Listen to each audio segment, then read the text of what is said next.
Kung hindi ngayon, kailan ka magbabago? Kung wala kang gagawing bago sa buhay mo, walang bagong mangyayari sa'yo. Kung hindi ka kikilos ngayon, mahalaga ba ang iyong sarili at ang iyong pamilya at ang mga kaibigang tunay na nagmamalasakit sa iyo?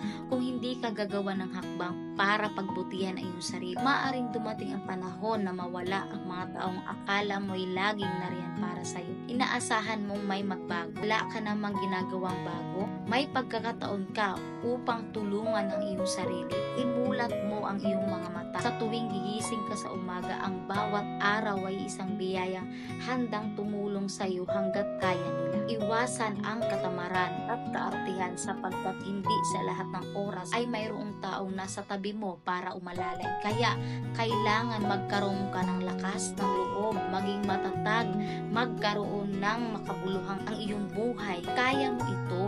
Tandaan mo, lahat ng taong nagtagumpay sa mundo ay gumawa ng kusa para bumangon at magpatuloy sa kanilang mga layunin. Huwag kang matakot na gawin ang kinakailangan upang magbago at umunlad. Narito pa rin ang pagkakataon, yakapin mo